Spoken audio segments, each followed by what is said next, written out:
You want to have a radical good time? Yeah! Actually, your speculation on the radical democracy to impressionable youth is damaging and further preventing our planet's needs.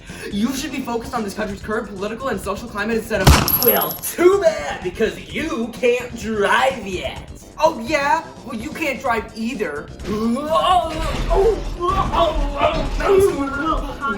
Well, lucky for you, Stunt Race FX is in stock and revving to go. Drive on realistic 2D, 3D environments. And don't forget, this game will make you cooler than that stinky old Genesis. Yeah! I hate living.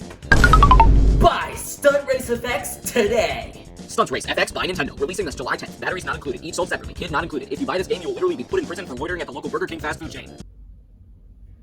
Don't ask. Stunt Race FX. Okay, kid, you wanna play F-Zero? No. You wanna play Mario Kart? No! So why do you like this game? Well, you see, there's a big truck. This game is generally known for being unknown. It was developed by Nintendo, owned by Nintendo, assisted by Argonaut Software. I mean, yeah, they made Star Fox, why not? So this game is powered by the Super FX chip. It was a cool little feature inside the Super Nintendo that could render 3D graphics and effects. Yeah, you heard me, a 2D console doing 3D visuals. I don't think it's working. The chip was designed by Arugula Software specifically for Star Fox. However, because of that and high production costs, there were only 6 games in North America. How did we get more Wii Speak compatible games than games using the Super FX chip? Now, Star Fox is a good and fun game, and Stunt Race FX has some shockingly high reviews. But does it still hold up today? Well, let me check my trusty "Is Stunt Race FX actually good and worth playing today" meter. And yes, that name is trademarked. So far, it looks like the meter is at, what the heck is this game? I gotta change that. Sir, do you know about Stunt Race FX? It released on July 10, 1994 in North America. There's 4 cars to choose from. Let's see if Agamemnon Software strikes again with Stunt Race FX. Here I have my physical copy that I can play on my working Super Nintendo console. It's not turning on, is it? Fortunately, the game is available on the Nintendo Switch Online SNES game library, making it the first and only time the game has been re-released. That does mean it's more widely accessible, but be realistic here. Who is playing Stunt Race FX in 2022? Me. Ignore me for a second. Wait, no. Alright, let's find out what we're getting into and look at this game's issue of Nintendo Power. Now, yes, I do own this, and yes, I am in debt. This is volume number 63 and covers all of the modes, characters, history, and what exactly we're gonna be playing. I can't open it. I don't have hands. Okay, I'm gonna need George back now. Whew. Now, George, where did you get the banana?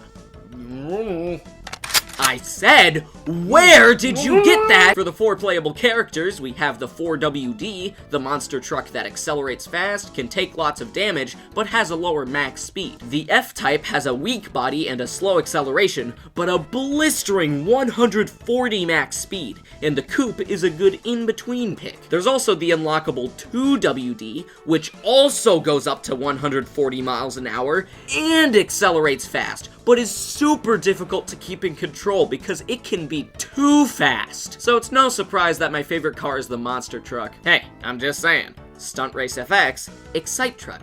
Stunt Race FX, Excite Truck.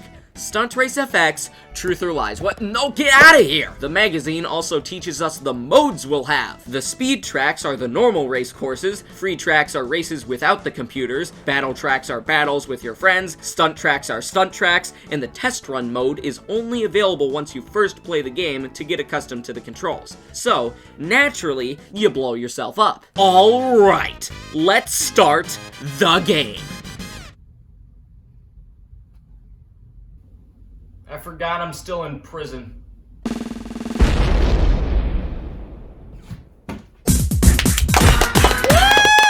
Quit! Quinn, you came to bail me out. Dude, when I heard you were in prison, I was like, dang, he sure is in prison. Aw, thank you so much. Hold on, I can't just bail you out for nothing. I need something in return. Well, what do you want? Z-Bar? No, I'm more of an experimental guy. I've always wanted to play a 3D racing game on the Super Nintendo. Well, do I have a Stunt Race FX for you?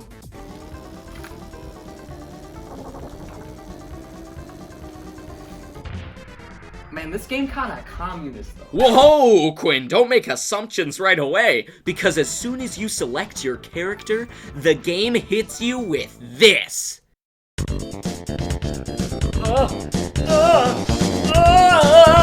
This song is so good! If this song was the only one in the whole game, I would be more than happy. George, what do you think? Oh. Let's play the modes now. Speed TRAX has a selection of 4 different tracks with 1 bonus track in the middle. Unlike other racing games, you can't just get first place and all your worries go away. No, you have a time limit too. If you don't finish within the time limit, you lose. Now, at first glance, you might think that 40 seconds isn't enough time to finish a whole race. Which is true, but each time you pass a checkpoint or complete a lap, time is added back. If you do lose a race, it's not like, screw you, game is over, since you have 3 lives and 3 chances to beat all 4 courses within the time given. Each track has at least 1 blue orb and 1 red orb. The blue one adds to your boost, pretty standard for racing games, but the red one repairs damage to your vehicle. Ah yes, my favorite mechanic in racing games. Paying for insurance. This is similar to how F-Zero deals damage to your vehicle. If you run into a wall, damage. If you really run into a wall, damage. Sometimes your car explodes and takes a while to reassemble, and other times the car says, you've had your fun, but now you're dead. Alright, here we go! Our first race in Stunt Race FX. Any second now. Still waiting. Oh shoot, are we starting? Our first selection of courses is great. Easy Ride is just what you'd expect. In Easy Ride, here are the controls. B to accelerate, A to slow down on sharp turns, L and R to drift, which you will definitely need, we'll get to that later, Y to boost, and X to jump. There's no items like there are in Mario Kart, you just race to the end. It's a nice change of pace. You win by winning. You don't win because you just happen to have a red shell. You win by skill. Anyways, course is easy. Who would have guessed? Aqua Tunnel starts above water, then you go through a tunnel with Aqua. What? No way! It's pretty fun with these bouncy things on the sides. Bonus track, you ride in a trailer and pass through rings to gain seconds to add to your time. You can also earn an extra life if you finish a lap. It's kind of fun to drive around in this massive truck. You feel so powerful. Sunset Valley is really pretty. The walls coming in and out of the caves can be hard to predict sometimes, but to be honest, that's a skill issue. The last track is Night Owl, which has some really hard turns. On my first playthrough, I almost didn't make it in time, having about 1 second left to complete the course. Nowadays, I finish these with like 40 seconds left, but that's besides the point. I just realized, hey, drifting in this game is better than Super Mario Kart. Why don't I just use that? So I used that. Once you beat the Novice class, you can play in the Free TRAX mode, which allows you to run through the stages without the computer opponents. Visually, the game looks great on the Super Nintendo. Of course, there is a significant loss of frames to render the 3D visuals, along with the backgrounds popping in and out a lot, so it is a bit hard to predict what is happening later in the track. However, just like Star Fox, this game is meant to be played multiple times to achieve a better score. So eventually, you learn the tracks and know what happens next. Next are the expert courses. I know, novice, expert, but the jump in difficulty wording isn't just for show, because these courses are way harder. And it's not just because I'm being hunted down by the FBI. The courses just abruptly became more difficult. I don't know why.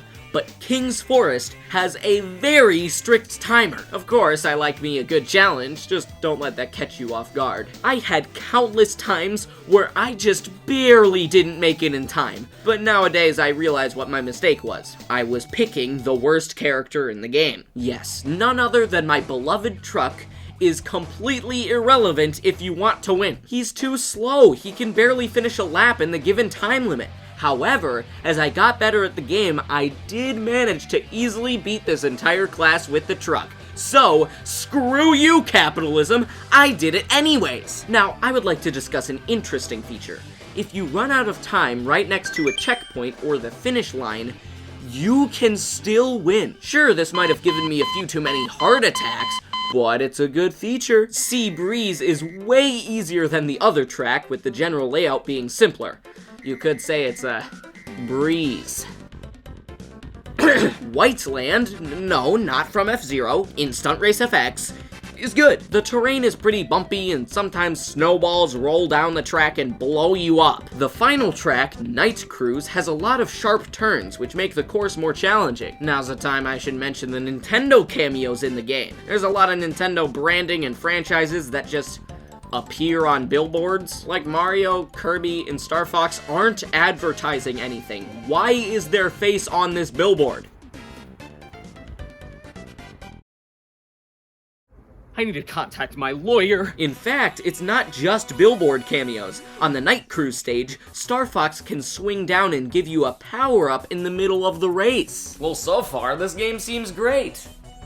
Until you get to the Master courses. There's another group of 4 tracks.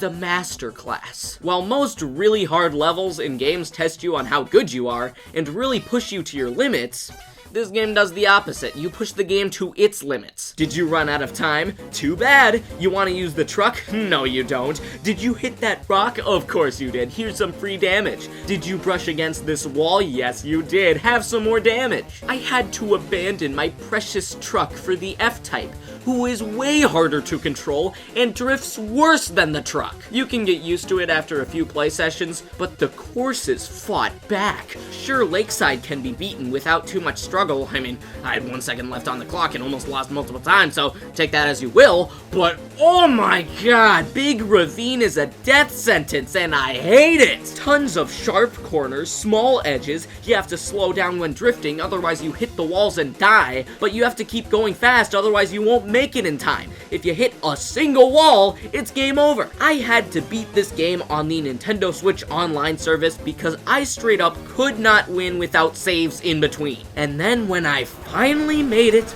over the finish line... Of course, I forgot. I couldn't place last, otherwise I automatically lose. Why? This track made me feel pain.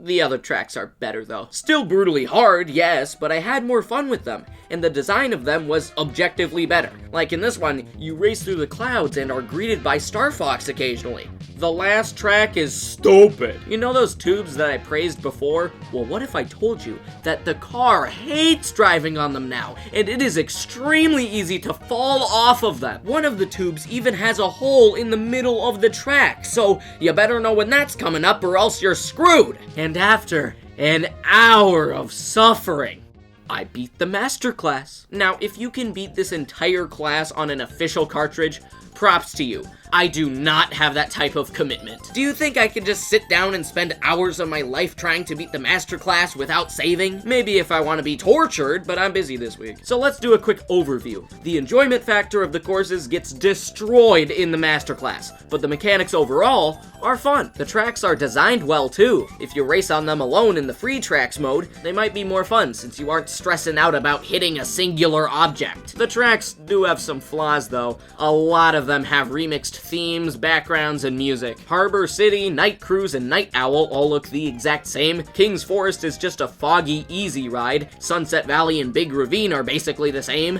The only truly unique tracks are the Snow and Sky themes. But I'll just say it. Since the game is meant to be replayed, I think the abrupt difficulty curve is fine. Whoa, no way! Looks like my Is Stunt Race FX actually good and worth playing today meter went up by 1. My job of spreading Stunt Race FX awareness is working. Quick, what can I do to spread even more awareness? Oh, Quinn! Huh? You wanna play the battle tracks?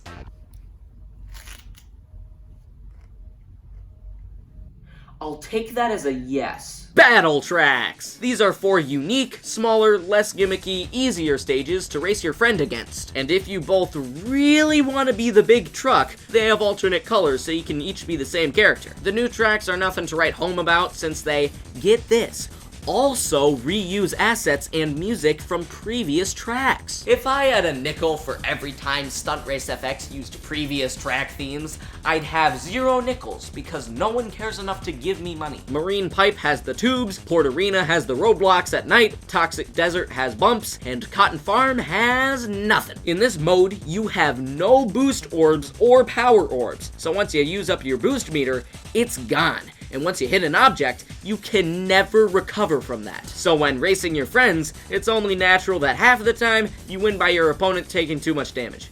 Also, look at this cool trick I found. Whee! I'm in first person view! For the low price of pressing the select button, you can change the view to zoom in, zoom out, or be normal. Now, why did I not mention this when I was talking about the controls? Because I'm an idiot, no further questions. I seriously cannot picture anyone using the first person view in a racing game that can barely handle if someone sneezes too hard. How do you even survive while playing like this? Whew, let's take a quick break from the gameplay to discuss the box art. This is what we got in North America. Looks nice, looks clean, but in Japan, the game went by a completely different name called Wild TRAX. In terms of design, I think both are definitely better than Europe.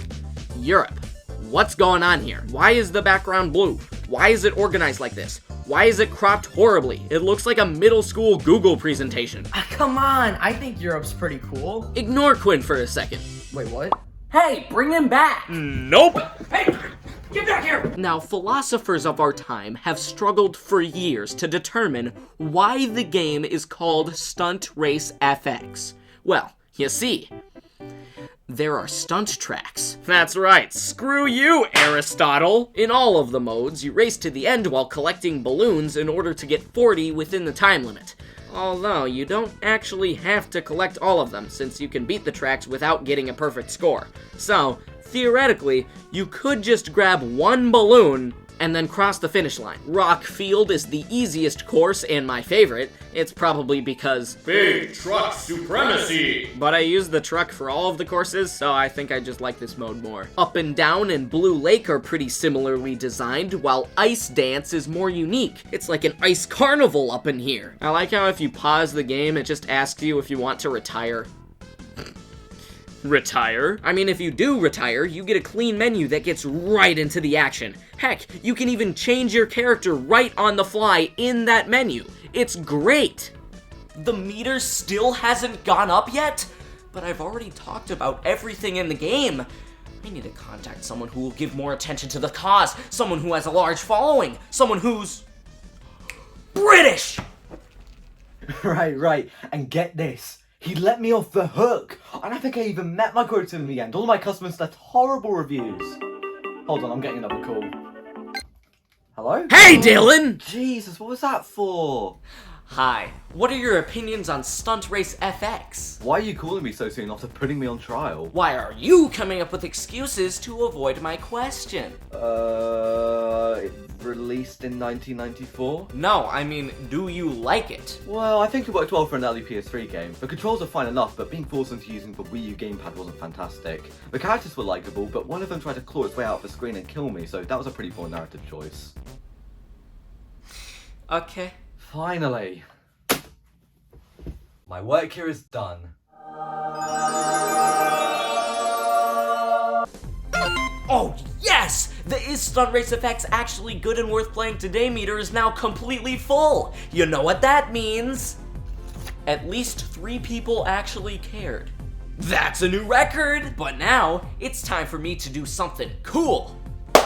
Yeah, that's right, I'm ranking the games I've played now. Screw you, IGN. Now we got 3 sides on the ranking spectrum. The good, the bad, and the somewhat in between. If I had to choose, Stunt Race FX is definitely on the positive side, just not a 9 out of 10 best SNES game. Yeah, that's right, screw you, IGN. Oh, that must be my lawyer. He calls on alternating Novembers. Hello? George, did you escape from prison?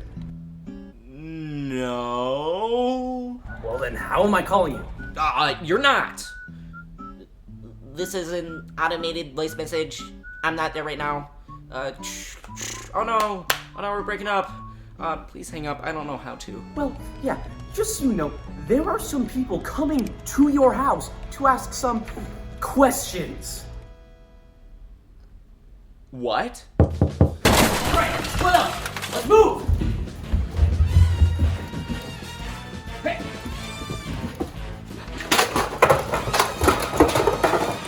Where is he? The scene's clear. We haven't found the subject yet.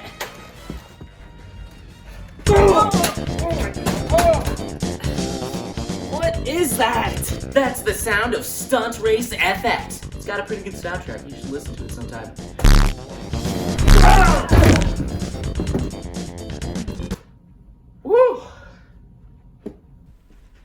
Whew. Okay, let's quickly recap. Stunt Race FX is great, and no, I am not calling back my lawyer. I'm not answering that. George, answer the goddamn phone!